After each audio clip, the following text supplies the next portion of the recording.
Hello everyone, hope all of you are doing great. Today we'll be discussing about one of the very important question types in the listening module. It's called fill in the blanks. It's an item which looks really simple and many students ignore it, which is not a good idea because it's a really highly scoring component. And people ignore it mainly because it looks really simple, but it needs a lot of your focus and attention. Even though it's a very simple task, your spelling and word form is very crucial here. So a bit of idea about this item type. In this item, what you do is you'll be listening to an audio which could be maximum 2 minutes long, usually 1 to 1.5 minutes long. And whatever you listen to the audio, the script of the same audio would be on the screen. But on the script on the screen, some of the words will be missing. You will have blanks there. So what you have to do is you will hear those words in the audio. So while you listen to the audio, you have to note down those words and type it into the blanks on the script provided on the screen. Sounds very simple, but it needs a lot of practice and attention because spelling is very crucial, like I already mentioned. Because even if you write the correct word in the blank, but if the spelling is wrong or if the word form is wrong, you would not be getting the points for that particular blank. Okay, so we'll go into detail. I'm just giving an intro. So first, let me show you how important this question type is, like we do for every other question types. So people who's watching the videos out there, if you have not watched the other videos, please make sure you watch them. I've made more important components videos even before this one, so make sure you watch them. There are many questions which are more important than this. So make sure you watch all the components of PT so you get a clear idea of every item type. So we are going to talk about listening fill in the blanks today. So let me show you where it stands in the importance table. All right, so this is the important tables, which you might have already seen it in many other videos as well. So as you can see here, these are all the 20 types of questions in PTE arranged according to total marks from highest to lowest, which means the items which are on top will be more important than the ones which are at the bottom. So the item type that we are discussing about today is listening fill in the blanks. And this stands somewhere in the middle, which means it's not extremely important, it's not less important also, it's important, I would say, because it carries a total of 14 points. Out of 14 points, it is giving 7.4 points to writing because you're typing the answer. So wherever you type your answer, points will be given to your writing module. This is an item in the listening module, and in this you have to listen to an audio first, so definitely it is giving 6.6 points to listening as well. So out of total 14 points, 7.4 points is for writing out of 90, 6.6 points out of 90 is for writing module. You would be getting 2 or 3 questions. And where it stands, it is, I think, the 11th important component. 3, 4, 5, 6, 7, 8, 9, 10. Yeah, this is the 11th important question in PT out of all the 20 items. So it's really important. Okay, so this is a sample screenshot of how the question is going to look like. You'll be listening to an audio. As you can see, there is a script on the screen. All you have to do is the words which are missing in the script, you will be hearing them in the audio. So while you hear them, you can note it down. And once the audio is over, you can type it over here. Very simple, but again, you need to be very careful with your spelling. Okay, so let me show you where it comes in the listening module. So in listening, as we have already mentioned in the other videos, we have 2 sections, a total of 8 different types of questions. Even though we have 8 different types of questions in listening, only 4 items are important. The 4 important items are the most important one, write from dictation, the last one in listening. Second important one is summarize spoken text, which is the first item in listening. Third important one is highlighting correct words, which is the second last item in listening. And the fourth important one is fill in the blanks, which is the third item in listening. And that's the one that I'll be talking about today. So out of the 8 items of listening, there are only 4 important ones. The remaining 4 items, which are multiple choice, choose multiple answer, highlight correct summary, multiple choice, choose single answer, and select missing word, are really low scoring items, which makes them less important compared to the other 4. So again, just repeating what I already mentioned in the other videos, your time management is very crucial in listening, because in section 2, the computer will not be allocating specific time for each task. It'll give you a total time of around 22 to 28 minutes for all questions of section 2. So there won't be separate timing for each task. You have to divide the time for each task from the total time given, depending on the importance of the question, which is the reason why you need to remember what is important, what is less important. So for the important question types, fill in the blanks, highlighting correct words and write from dictation in section 2. Make sure you have enough time by spending less time on the unimportant question types, which is unimportant or less important. Multiple choice, choose multiple answer, highlight correct summary, multiple choice, choose single answer, and select missing word. These 4 questions should be completed as soon as possible. Do not waste too much time on them. If you waste too much time on them, you will not be getting enough time for your important question types. Okay. I'll be making another video in detail how to manage your time. This is just about fill in the blanks today. Okay, so fill in the blanks. You will be getting 2 or 3 questions. Each question will have around 5 blanks in them, and you'll be getting, it could need not be 5 all the time, sometimes 3, sometimes 4, sometimes 7, depending upon the length of the passage. On an average, we'll be getting 5 blanks, and each blank will be given 1 point. There is no negative marking, which is an advantage, which means even if you do not know the answer to a blank, it is better not to leave it unattempted. Give an answer everywhere. I would suggest this for every task of PTE. Even if you do not know the answer to the question, don't leave it blank. Give an answer anyway. If it is wrong, you will just get 0. There's no negative marking here. You're not going to lose the point that you already have. So just give an answer there rather than leaving it blank, since there is no negative marking. And as we already mentioned, even if you get the correct word from the audio, but if the spelling is wrong, also if the word form is wrong, that means they said reviews and you write only review, you will not get the point. Like missing S, missing ED, missing ING, you could be still losing points here. Even if the basic form of your answer is correct, if the word form is wrong, you will not be getting the points for that blank. So be very careful with your spelling as well as word form. And this item, as we already saw in the table, it is contributing points to both listening as well as writing, because first you have to listen to the audio and then you have to type the correct words in the correct blanks. So since you're typing, points will be given to writing as well. Around 7 or 6 points for listening and writing.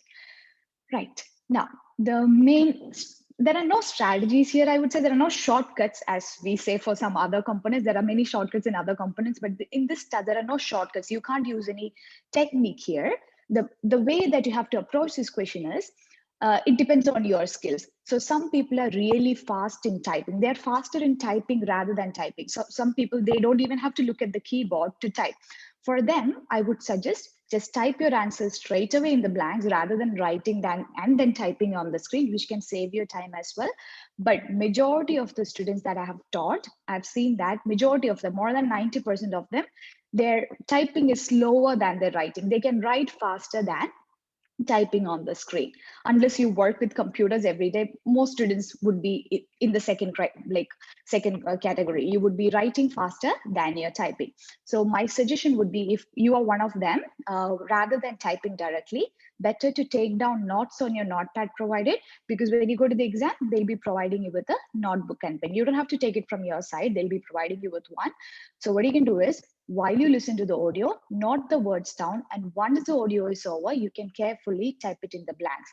Otherwise, if you try to type directly, while you're typing the first blank, the speaker will keep on speaking and you will miss out the second blank. So always a safer option would be to write, because most people are faster in writing. Unless you're faster in typing, just stick to writing and then typing on the screen later. Okay, now, few important things to note here. Once the question appears on the screen, the audio will start playing automatically within around 6 to 7 seconds. So what you're supposed to do during the 6 to 7 seconds is, you will not get enough time to read the entire paragraph. At least read the words before and after the blank. So you know where you should listen more, because you know the word before the blank. So the next word is what you need. So read those words so you can listen more carefully when you hear that word. And always make sure if the blanks are too close together, because sometimes they put 2 blanks very close to each other. So you need to be very careful at that point, because if it is very close, when you're writing the first one, you might miss out the second one.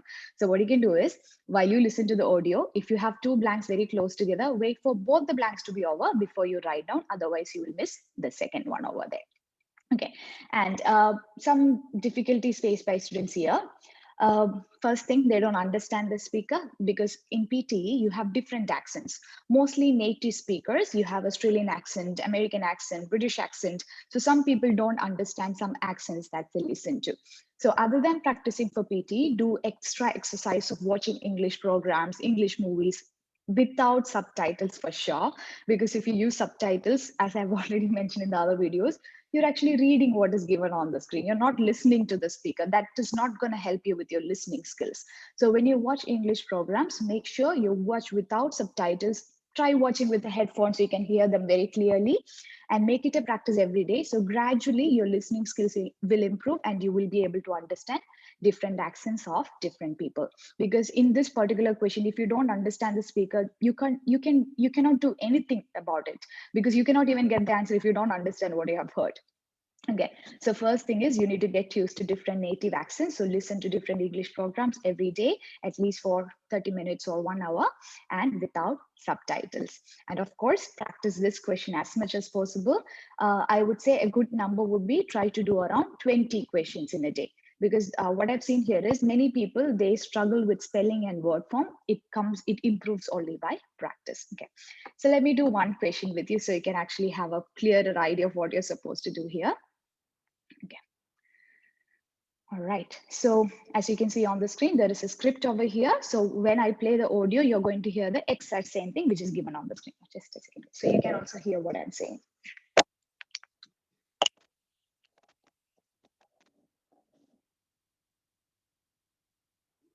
Here is, before the audio begins, I'll just quickly read the script so I know where the blanks are. And once the audio starts playing, I have my notebook and pen with me here. So while I listen to those words, I'll write it down here. Once the audio is over, I'll type it in the blanks and then I'll show you the answers. Okay, ready? You can also try with me if you want to. We have ignition. We have liftoff. Let's say you've saved up 200 grand for a trip to space with Virgin Galactic. Lucky you. But are you healthy enough to fly? You'll have to talk with your doctor. A new study in the BMJ outlines the role that general practitioners will have to play in commercial spaceflight. After all, astronauts typically have to be in tip-top shape, but opening the door to the paying public means that less healthy individuals will soon have access to space too. And the stress of spaceflight, combined with the negative effects of weightlessness on muscle and bone, could cause real problems. It may be up to your personal physician to make the go, no-go call based on your medical history. Among the potential hypotheticals floated in the BMJ study, can my patient with stable angina and a pacemaker for complete heart block participate in a suborbital Virgin Galactic flight? What is the maximum allowable time that my patient with osteoporosis can spend on a planned vacation at a space hotel? There are no official answers yet, but the study's authors note that such questions may be in the air, or lack thereof, in the not-too-distant future. So if you have noticed, what I did here is I'm writing down on my notebook, but majority of the time, more than 90% of the time, my eyes are still on the screen. I don't look down on my book so much because I can write without looking, but I should at least look at it for a second so I can see that the pen is at least working. So double check that. Don't keep your eyes stuck on the screen completely. You need to look down at your notes, but mostly keep your eyes on the screen. Otherwise, you will lose which part that they're reading. And if you get lost at one point, you'll miss out all the blanks, which is coming after it. And as you can see here in this one, the first two blanks are pretty close together. So I wrote down the first two in short forms. See, you need to remember the notes that you're taking down. The examiner will not be looking at your notes. The exam, it's evaluated by a computer. The computer will only see your final answer, which is typed in the blanks here. So when you take down notes, you don't have to write the correct spelling. You don't have to write the complete word. You just need to use some short forms, which will help you remember. Like in the second blank here, the actual answer was commercial. I have written only COMRCL. That I can understand that it is commercial, but if I try to write commercial with the correct spelling here, I could be losing my time, which I need for the next blank. That's why when you take down notes, do not try to write completely with the correct spelling and all that. You can do it correctly while you type it on the screen because it saves your time as well. And a very important thing, after you type it in, double check the spelling of the word and double check the word form as well. Now what I'll do, I'll just type the answers over here. Outlines. A new study will have to play in commercial. Right. And one more thing that you can do to save your time here, if you use the tab button, as you can see, I'm just clicking on my tab button on my keyboard. When you click tab, the cursor will automatically come to the next blank. So you don't have to move your mouse around to come to the next blank. It saves your time. Just use tab button. Space flight, and the third one was combined. Okay, now one more thing to remember. Let's say you missed a blank here. So when you take down notes, leave a dash there. Otherwise, you will misplace the word in the wrong blanks. Because let's say I missed this one and I got the next word. If I do not put a dash in my notes, I might write the word which I'm supposed to write here in the previous blank. So if you miss something, make sure to leave a dash. So you will leave the blank there rather than typing the next one in the wrong position. Okay, space flight combined. On your medical history. Hard block, participate. And planned vacation. All right. So now I have typed my answers, but I'm not going to rush to the next question immediately. I need to double check my spelling as well as word form here. So the first line, a new study in the BMJ outlines. Now, if I write outline here, this is grammatically wrong because a new study is singular. So for study, we need to write outlines. For singular noun, the verb will be ending with S, outlines. If it was new studies, then we can write outline. Okay, so if I write outline here, I will lose my point. You have to plain commercial space flight. Okay, seems good. And the stress of space flight combined with the negative effects. Now let's say I write combine here. Not going to get the point. That's why before you move to the next question, read the entire sentence with the blank so you can make sure it is grammatically correct as well, especially with ed, ing, s, and all those kind of things, word form. Based on your medical history, looks good. Can my patient with stable angina and a pacemaker for complete heart block participate in a, okay, so because can he participate? If I write participated or participates here, it is grammatically wrong. That's why I'm reading the sentence, because when you listen to the audio, they may not say the S and ED, or you may not hear it clearly, but by reading the paragraph, you can make sure, reading the sentence, you can make sure it is grammatically correct by checking the context. Spend on a planned vacation. So if I write vacations here, it's grammatically wrong because we have written a planned. So a vacation. Let's check the answer and see. Okay, outlines correct, commercial correct, combined correct, medical correct, participate correct, vacation correct. So I'll be getting how many points each blank? 1 point, 1, 2, 3, 4, 5, 6. So 6 out of 6. So if I write outline here, I'll get only 5 out of 6. If I get combined here, I'll get only 4 out of 6. So make sure, that's why this question, it looks really simple. That's why many people don't practice it much, but it needs a lot of practice, especially because of word form and spelling. So main things to remember here, do not try to type directly unless you're extremely fast in typing. It's better to write down on your notepad first. And when you write down notes, make sure you don't waste time to get the correct spelling or the correct word form, because nobody's going to look at your notes, but write it neatly enough so that you can read, because that's another common mistake that many students make. They try to write really fast, and when they try to look at their notes, they can't even read their own handwriting. This also, you could lose the point because you don't know what you have written out there. So what you have written down on the notes, make sure it is neat and clear, legible for you to read. After the audio is over, carefully type it in. After you type it in, first double check the spelling, and second step, this is what many students don't do. Second step, most people miss. Double check the word form by checking the sentence structure. If the word is supposed to be ending with S, ED, ING, double check with the sentence structure. Only then move to the next question. Okay. Looks relatively simple, but needs practice, like I said. So I would suggest all of you to practice around 20 of each fill in the blanks questions in a day, 20 fill in the blanks of listening.